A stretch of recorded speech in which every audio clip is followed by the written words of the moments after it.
On me demande souvent, c'est quoi mon type d'avis préféré? C'est quoi mon type d'avis qui vaut la plus la peine de prospecter?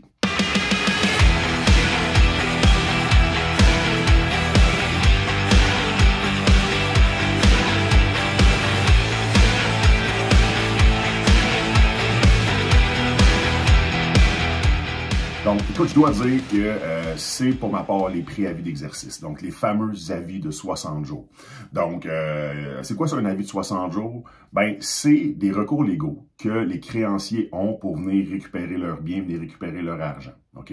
Donc, une banque, un prêteur privé fait un prêt à une personne, la personne tombe en défaut de paiement, ben, les deux recours que le créancier a, c'est la prise en paiement et la vente du contrôle de justice, qui sont deux types d'avis de 60 jours. OK?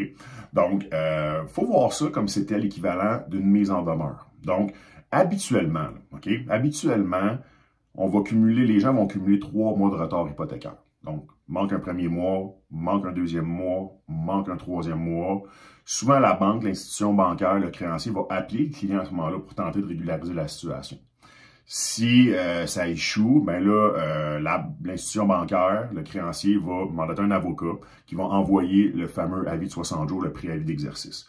Suite à ça, ben, le mot le dit, il y a un délai de 60 jours qui commence pour régulariser la situation du débiteur, donc la personne qui a emprunté l'argent. Suite aux 60 jours, ben là, ce que ça veut dire, c'est que les procédures légales vont commencer. Donc, les procédures légales commencent après le préavis de 60 jours. Donc là, ce qui va arriver par la suite, c'est que l'avocat va envoyer une requête introductive d'instance qui va détailler en point la situation, les retards, l'hypothèque, bref, qui va détailler en point. Et ben, par la suite, il y a une date de cour qui va être émise. Okay? Donc, les gens vont se présenter en cour. Le juge va entendre, va entendre les deux parties. Il va émettre un jugement. Okay? Puis suite à ça, ben, il va avoir un droit d'appel.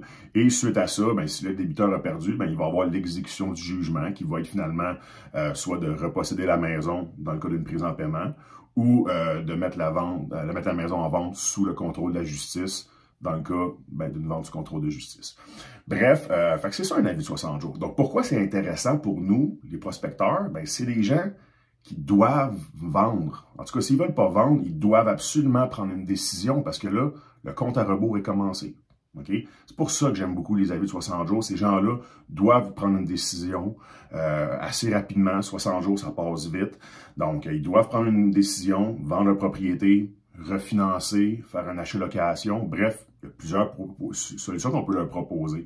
Donc, c'est pour ça que c'est mes avis préférés. Donc, c'est des gens qui doivent vendre, c'est des gens motivés, c'est des gens aussi qui ont un compte à rebours contre eux. Donc, plus ils attendent, plus ça joue en leur défaveur. Donc, ils doivent prendre une décision rapidement.